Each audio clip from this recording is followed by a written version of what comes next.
कांग्रेस ने हमेशा अपने काम के आधार पर वोट मांगा है, जनता के बीच में गए हैं। ये दोनों ही पार्टियां जो है झूठ के राजनीति करती हैं और झूठ के बलबूते जनता को बलगलाकर उनके वोट हासिल करें। 2013 के बाद और 2025 चल रहा है, 25 भी समाप्त होने को, आज तक जितने भी काम चल रहे हैं, जितनी भी योजनाएं चल रही हैं, वो टोटली कांग्रेस की योजनाएं चल रही है, कांग्रेस की पास करी हुई योजनाएं चल रही है। नरेला है, कांग्रेस की राजीव आवास योजनाएं थी, वो आज तक 2013 से लेके इन दोनों की सरकारें रही है। अब प्रमुख अभी बीजेपी की सरकार नहीं बनी है, आज तक इन्होंने जो है वो फ्लैट नहीं दिए, क्योंकि कांग्रेस के बनाए हुए फ्लैट थे। और जनता को यह विश्वास होता कि भाई जो भी जितनी भी दिल्ली के अंदर जितनी भी कॉलोनियां बसी हो वो कांग्रेस की बसाई हुई है। कांग्रेस की एक नीति रही है या कि गरीबों को उजाड़ने से पहले आप उनको बसाने की फिक्र करें। कांग्रेस की योजनाएं थी, कोई रेहड़ी पटरी वाला था, उसको तय बाजारी के तहत अगर ठिये देने का काम करा तो कांग्रेस ने करा है। किसी झुग्गी को उजाड़ने का काम करा है तो बसाने का काम भी कांग्रेस ने करा है। मनरेगा की योजना है, चाहे लाडली योजना है, चाहे आप खाद्य सुरक्षा की बात करो, कौन सी ऐसी योजना है जो लेके आए हैं? सब नाम बदल बदल करके वही चला रहे। 10 साल जो ये अपने गुजरे हैं, 11 साल इसके केजरीवाल के, या अब जो 10 साल अपने मोदी सरकार के, इन्होंने देश के अंदर सिवाय भाई को भाई से लड़ाने का काम करा है। देश के अंदर धर्मवाद के नाम, जातिवाद के नाम, मंदिर मस्जिद इसके नाम पे, और इसके अलावा इन्होंने, मैं पूछना चाहता हूँ, हर साल 2 करोड़ युवाओं को रोजगार देने की बात करी थी मोदी जी ने, हमारे प्रधानमंत्री जी ने। नमस्कार, मैं हूं कन्हैया शर्मा। आप देख रहे हो दृष्टि दर्पण न्यूज। मैं भारत की राजधानी दिल्ली में मौजूद हूं। मेरी मौजूदगी बवाना विधानसभा में साहबा डेरी ब्लॉक 28। मेरे साथ है कांग्रेस के पूर्व ब्लॉक अध्यक्ष। सर नमस्कार। नमस्कार सर, आपका हमारे चैनल स्वागत है। आपका भी हमारे यहाँ तक बहुत बहुत स्वागत और धन्यवाद करता हूँ मैं आपका चैनल का। हमेशा से आप जनहित के मुद्दे उठाते रहते हैं, और खासकर कन्हैया भाई का जो हमेशा से जो है सामाजिक और राजनीतिक मुद्दों पे ज्यादा विचार करते हैं। सर, मेरा सबसे पहला सवाल है, जिस तरह कांग्रेस की बात करते हैं, अभी 2027 में इलेक्शन होने वाले काउंसिलर के, जिस तरह से हमारे पास चेहरे हैं, मास्टर जी का चेहरा, मैं कैमरामैन से कहूंगा फोकस। एक पूर्व हमारे काउंसिलर हैं सर, और दूसरे मास्टर जी हैं। ये दोनों मतलब कांग्रेस के एक प्रमुख चेहरा है, जो लगातार इन्होंने कांग्रेस में जीत हासिल करी है। महासचिव भी रहे हैं पूरे 13 से लेकर 2025 तक कांग्रेस भी आई। उससे पहले कांग्रेस थी, उसके बाद आम आदमी पार्टी आई, तो उसके बाद बीजेपी सरकार है। लगता है जो काम कांग्रेस ने किया वो बीजेपी और आम आदमी पार्टी कर पाएंगी? बताइए सर। मैं आपको एक बहुत बड़ा एग्जाम्पल देना चाहता हूँ। 2013 के बाद और 2025 चल रहा है, 25 भी समाप्त होने को, आज तक जितने भी काम चल रहे हैं, जितनी भी योजनाएं चल रही हैं, वो टोटली कांग्रेस की योजनाएं चल रही है, कांग्रेस की पास करी हुई योजनाएं चल रही है। कांग्रेस ने हमेशा अपने काम के आधार पर वोट मांगा है, जनता के बीच में गए हैं। ये दोनों ही पार्टियां जो है झूठ के राजनीति करती हैं और झूठ के बलबूते जनता को बलगलाकर उनके वोट हासिल करें। आपको याद होगा, चाहे वो केंद्र की सरकार हो, चाहे दिल्ली की सरकार, पूर्व दिल्ली की सरकार जो रही है, उन्होंने क्या कहा, जहां झुग्गी वहीं मकान। और मैं आपको याद दिलाना चाहता हूं, आपके पड़ोस में ही है, बवाना है और नरेला है, कांग्रेस की राजीव आवास योजनाएं थी, वो आज तक 2013 से लेके इन दोनों की सरकारें रही है। अब प्रमुख अभी बीजेपी की सरकार नहीं बनी है, आज तक इन्होंने जो है वो फ्लैट नहीं दिए, क्योंकि कांग्रेस के बनाए हुए फ्लैट थे। और जनता को यह विश्वास होता कि भाई जो भी जितनी भी दिल्ली के अंदर जितनी भी कॉलोनियां बसी हो वो कांग्रेस की बसाई हुई है। सर, जिस तरह कांग्रेस ने काम किया था, अभी आम आदमी पार्टी ने एक आरोप लगाया था कि कांग्रेस ने कुछ काम नहीं करा। अब राजीव रतन की बात कर रहे हो, जैसे अगर बीजेपी ने अगर जो भी जहां झुग्गी वहां मकान की बात करती, जिन गरीबों की उन्होंने झुग्गी तोड़ी, क्या लगता था उन झुग्गी की वजह उनको घर मकान देना चाहिए? तो इसके बारे में आप क्या कहोगे सर? सर, देना चाहिए। देखो, कांग्रेस की एक नीति रही है या कि गरीबों को उजाड़ने से पहले आप उनको बसाने की फिक्र करें।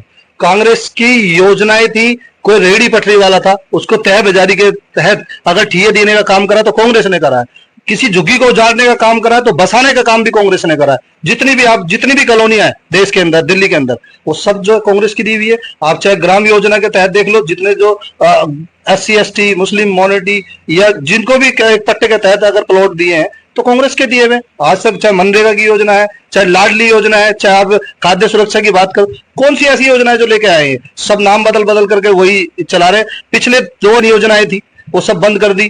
खाद्य सुरक्षा उसमें नाम चढ़ने की वो थे, आज तक ये नाम नहीं चढ़वा पाए। नए राशन कार्ड की तो बहुत दूर की बात है। तो सर अभी सर राशन कार्ड की बात करें, कांग्रेस के टाइम पे लगातार राशन कार्ड बनते रहे थे, कभी बंद नहीं हुआ। जब से आम आदमी सरकार आई, अभी केंद्र में बीजेपी की सरकार है, क्या सिक्के के दो पहलू हैं। आप एक सिक्के के दो पहलू हैं, दोनों ही एक बड़ा भाई एक छोटा भाई, देश को लूटने की योजना है दोनों की।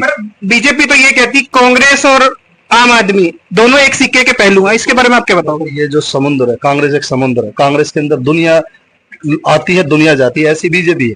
बीजेपी के कांग्रेस ने जितने भी दल उसके इंडिया गठबंधन में है, उनको कभी भी कंधे से कंधा मिला के उनके साथ चलिए। आप बीजेपी का देख लो, जितने भी दल उनके साथ मिले आज वो खत्म होने की कगार पे है।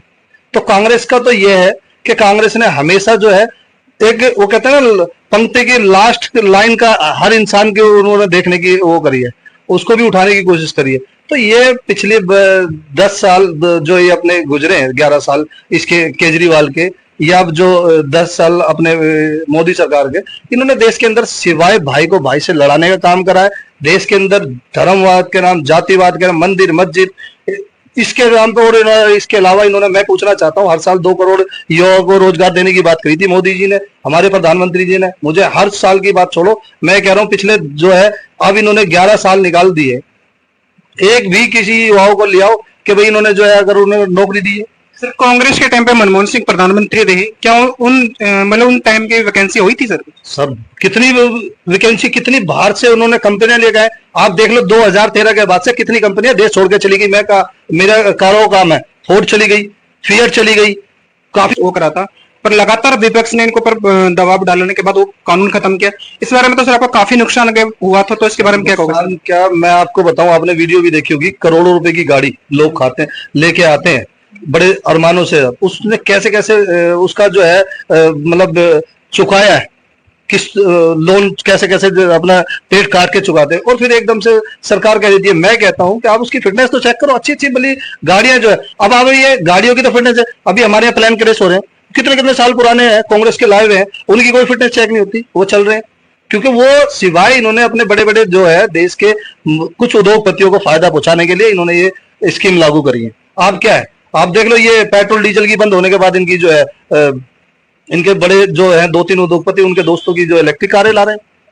तो इससे क्या पोल्यूशन कम, जो चुनिंदा लोगों को फायदा पहुंचाने के लिए देश को कंगाली के आधार पर। आप ये देख लो 2013 से पहले हमारे देश में कितना कर्जा था, और आज जो है देश कितना कर्जे में डूब गया। मैं कहता हूं कि अभी एक आंकड़े के तहत जो है अभी देश के अंदर हमारी जो छोड़ दो, जो पैदा होने वाला बच्चा है वो भी कर्जे में हो रहा है।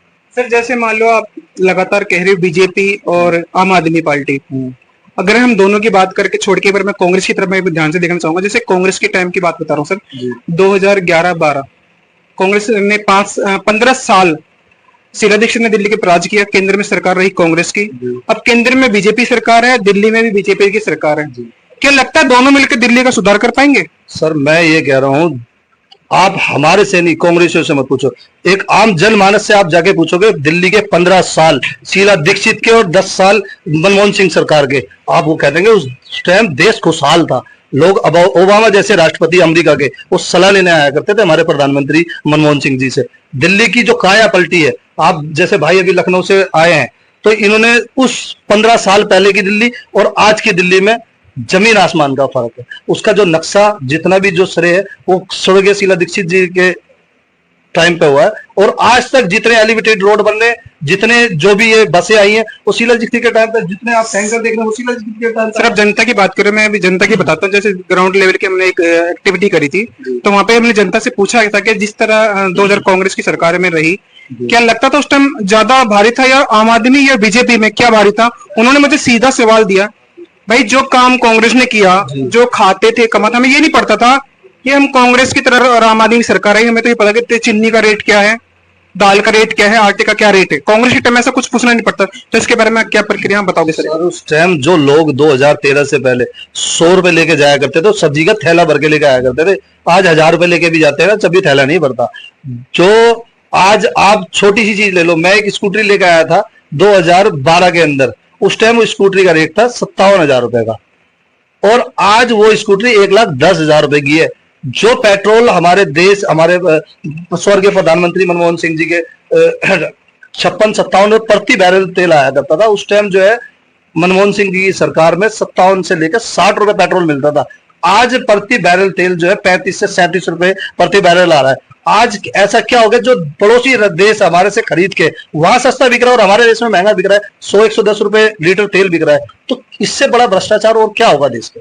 क्या जैसे मान लीजिए 2027 की बात करें, 2027 में अगर कांग्रेस सत्ता में उतरती है तो बहुमत से जीत हासिल कर सकती है, इसके बारे में कुछ कहना चाहोगे? सर, जनता जनार्दन का जो भी होगा वो हमें स्वीकार होगा, और जनता ने मूड बना रखा है कि इन दोनों सरकारों को अब जवाब देगी। आज दिल्ली के अंदर किसी भी कोने में चले जाओ, जनता त्रस्त है।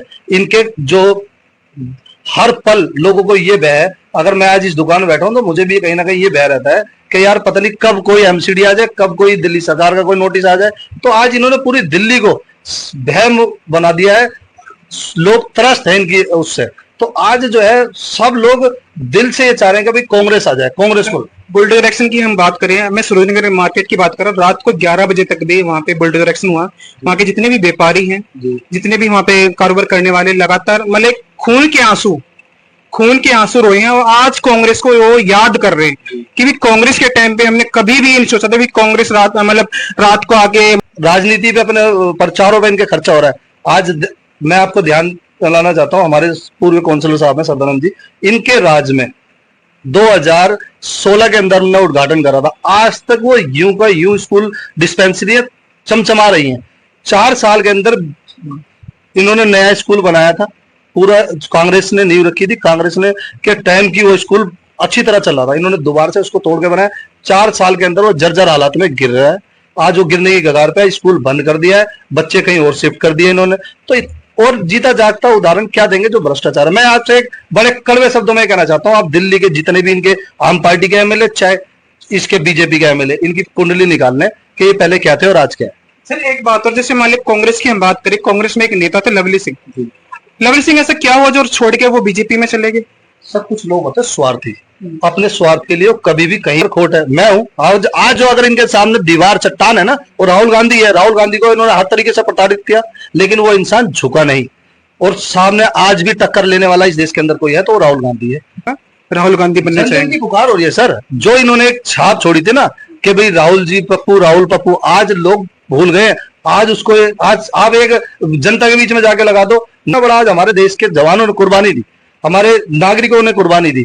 क्या एक टाइम था, इंदिरा ने 2 फाड़ कर दिए थे इस देश के, पाकिस्तान बना दिया था, पाकिस्तान से बांग्लादेश बना दिया था। जब अमेरिका का दवा होने के बाद भी फिर भी हमारी स्वर्गीय इंदिरा गांधी जी झुकी नहीं। आज ऐसा क्या कारण हुआ कि पूरा देश, पूरा विपक्ष, हर देश की जनता मोदी के साथ थी, और फिर ये अमेरिका के आगे झुक गए। तो इससे बड़े दुर्भाग्य की क्या बात होगी हमारे देश के लिए कि हमने ऐसा प्रधानमंत्री चुना है कि जो आज हमारा देश को अमेरिका के हाथों भेज दिया। अभी भी 27वीं बार ट्रंप ने ये कहा है कि दौड़ा के मारेगी। ये पोजीशन है आज, मतलब जनता पहचान चुकी है। भाई हमारे जो दिल्ली की राजनीति की बात करें, 2011 की सरकार की बात करें, तो लगातार कांग्रेस पार्टी ने दिल्ली की जनता पे राज किया 15 साल। ऐसा कोई भी